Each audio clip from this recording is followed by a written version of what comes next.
Hello and welcome back to Mac at the Movies. My name is Jason and I will be reviewing for you the film With Honors, released in 1994 on Warner Brothers.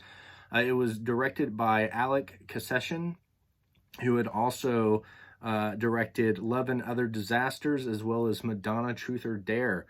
This film stars Mara Kelly as Courtney, Brendan Fraser as Monty, Joe Pesci as Simon, Patrick Dempsey as Everett, and Josh Hamilton as Jeff.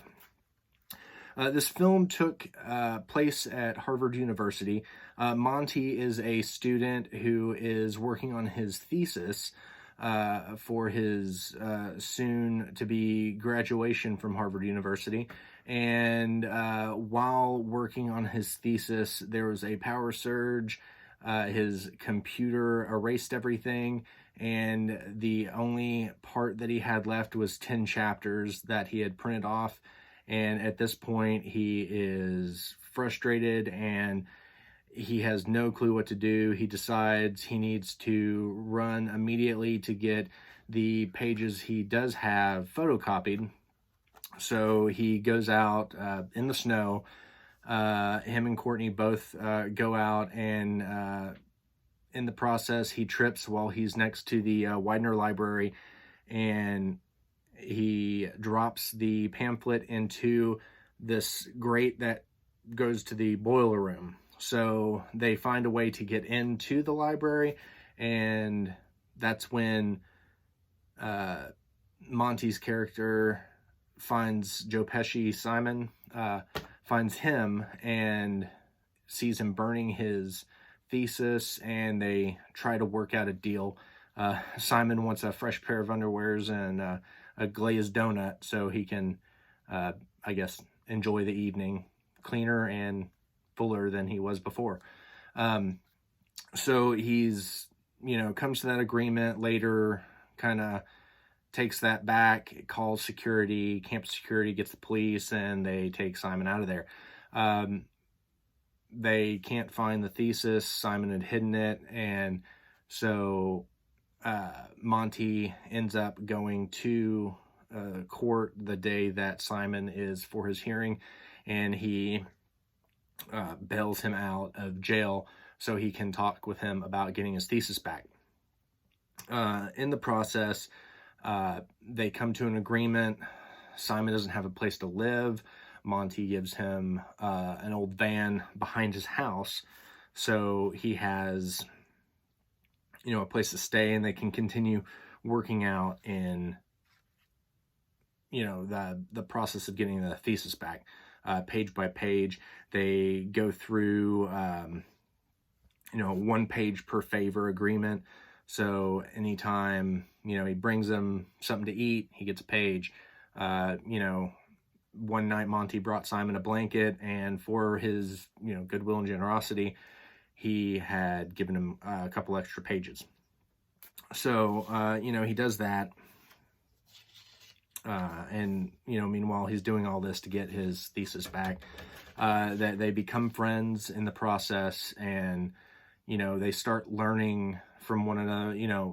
Monty learns more from Simon, of course, in the process of just, what it means to be a better person. There's a moment when, after Monty bailed out Simon, that he, Simon asked Monty, like, what do you see when you look at me? And Monty's like, I see a man. He's like, no, you saw a piece of garbage. And goes on a rant about that, and, tries to push him to understand that people are more than what you just see. And, by the end of the movie, we come to that realization. We see that Monty has himself grown to be a better person. One of the quotes, and I've shared this with someone who's very competitive before, and it was a quote that I really loved from this film. It's, winners forget they're in a race because they just want to win. it's so true that, sometimes you forget that you're in the process of doing something just to come to this all around victory, that you don't see what's going on around you. One thing I always liked, one of the greatest of all times, Wayne Gretzky, he had more assists than he did anything. So, he won and came up with so much in regards to hockey, but he did it by helping others on his team instead of being the one to take that win. He, helped somebody else make that win. So I like that. Granted, you're in a competition, you're in it to win it. So, one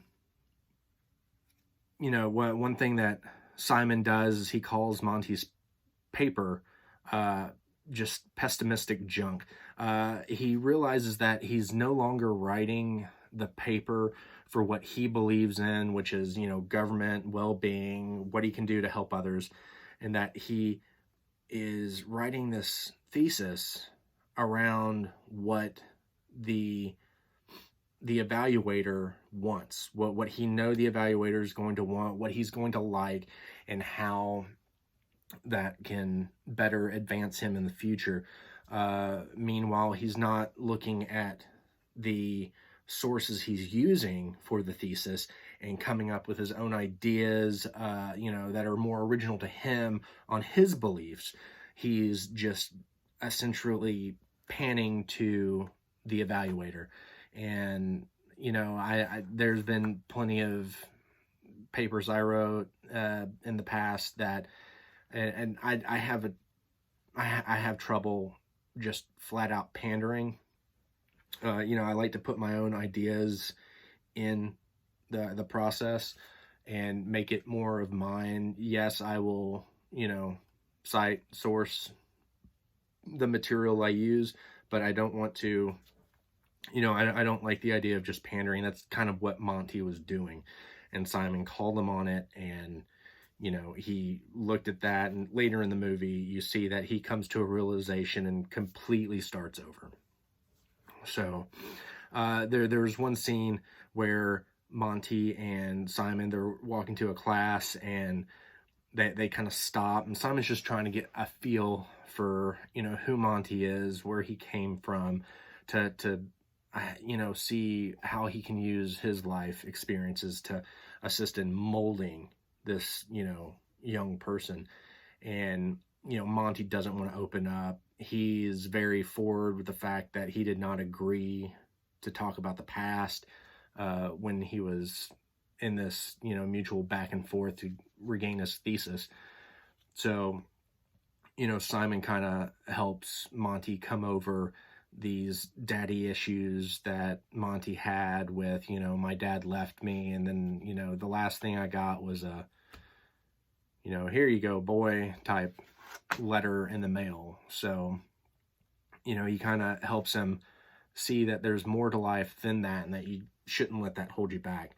One thing I really liked is that right after that discussion on the bench, they get up and they continue walking. And earlier in the movie, you see Monty running through this crowd of, track athletes on his way to class or wherever he's going.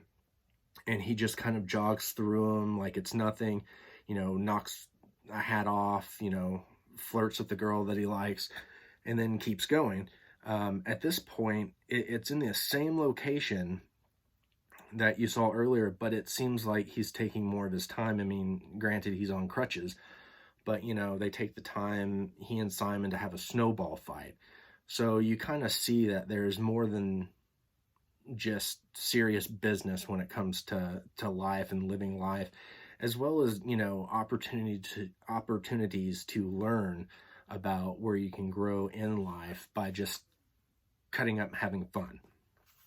So there was one thing after that. You see that, Monty and Simon, they're becoming close, and there was a colder night, and Simon had asked Monty if he could, chuck him a couple extra pages for a night in the cellar.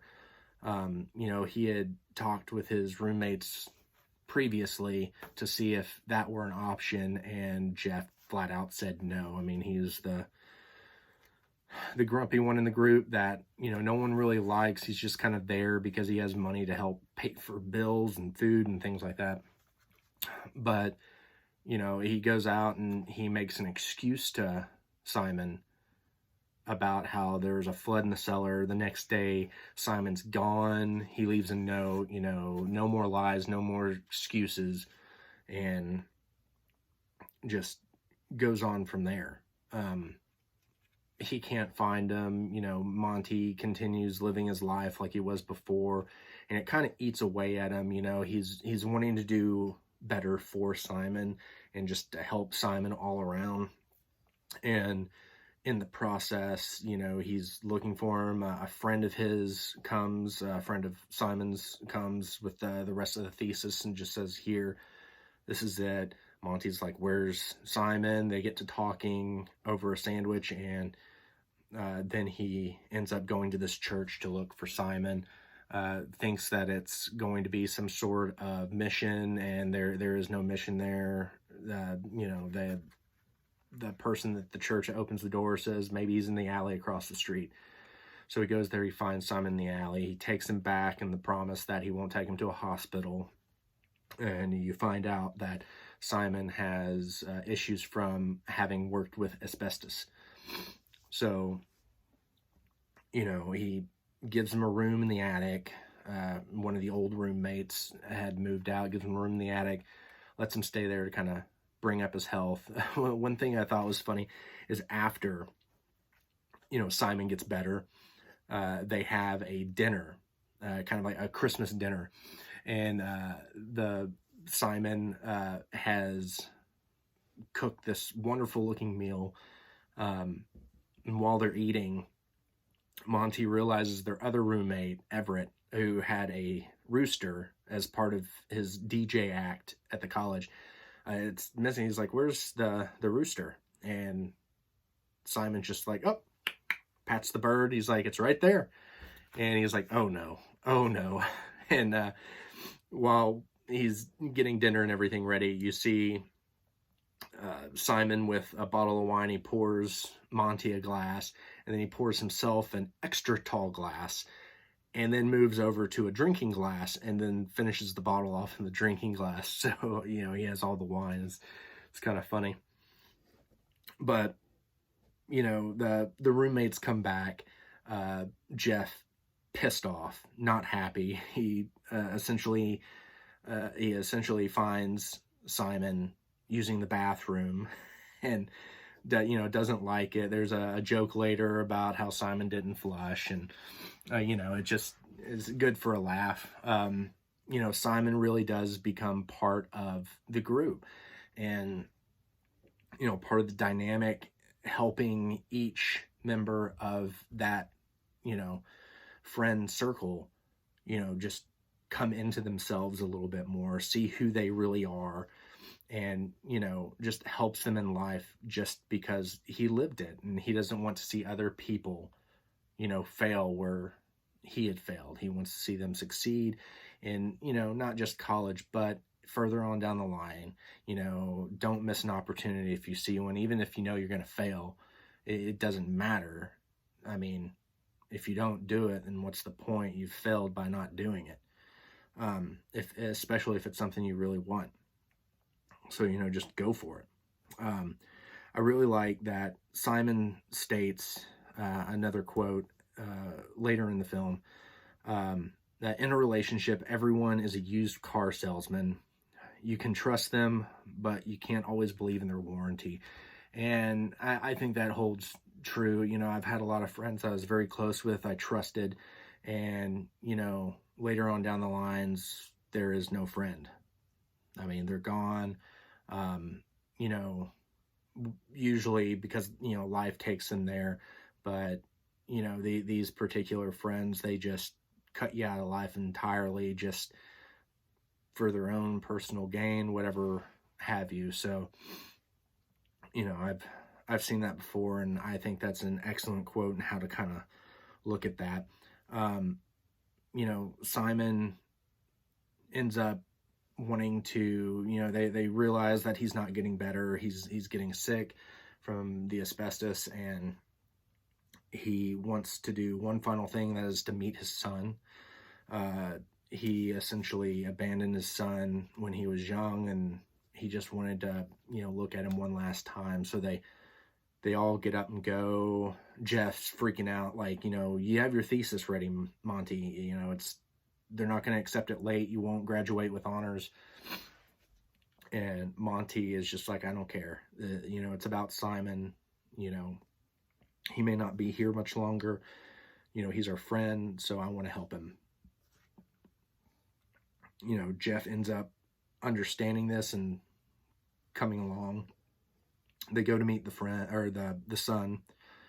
Son wants nothing to do with meeting his father.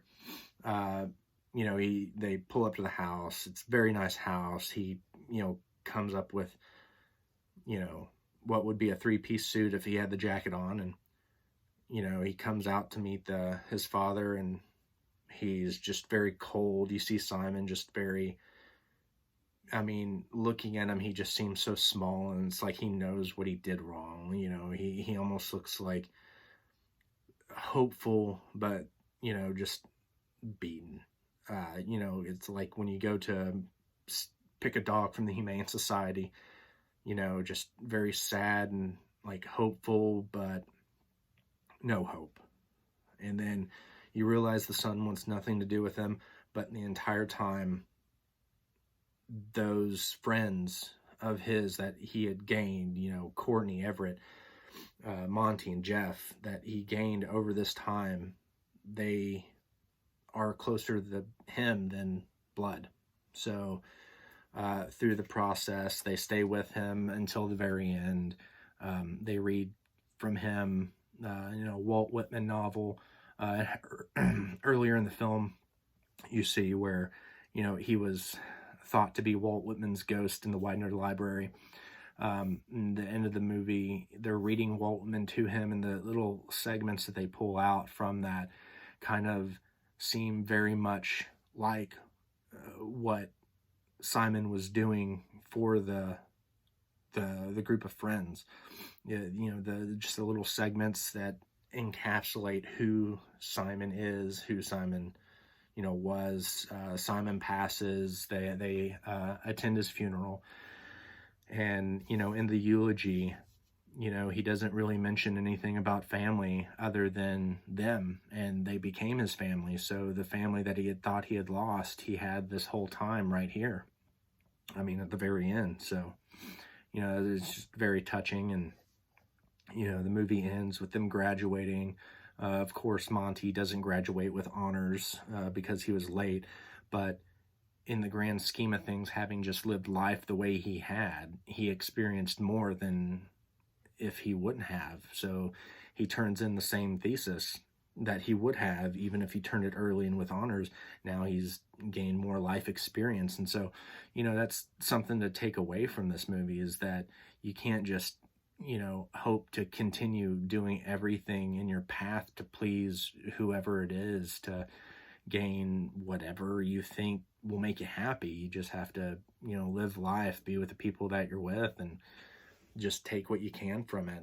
You're not always going to have a perfect situation, but at least you can make a happy situation with the people that you're with and that you can relate to, and go from there. All in all, I love this movie. I watch it every year around Christmas. I give it a strong 4, a very, very strong 4. It's a great film. I suggest everyone, if you haven't seen it, go out and see it. I know I gabbed on endlessly about this film and, a lot of the key points in it, but even now, still, it's a really good film. Go check it out. The director who made this film, he hadn't done a whole lot outside of this and Love and Other Disasters. But, he really brings something out in this movie, in the characters that, just really stick with you. They're real lovable characters. Even Jeff, when he's being a jerk, you can kind of see where, something good can come out of what he is trying to do. Granted, he's being selfish, but you can see, what he's trying to do there. So, go out and check the movie. If you like this review, give it a thumbs up. If you've seen this movie before, jot a little comment down. Tell me what you thought of the movie. If maybe there was something that you saw in it and you thought was really neat, really cool, or that you had never noticed before, if you're rewatching it. If you'd like, subscribe. I do other movie reviews. I do unboxings. So if you want to check that kind of stuff out, give it a subscription, hit that notification bell, and then you'll be able to be up to date with all the new videos I put out. So thank you for stopping by my channel. My name is Jason for another edition of Mac of the Movie reviews, and have a great rest of your day.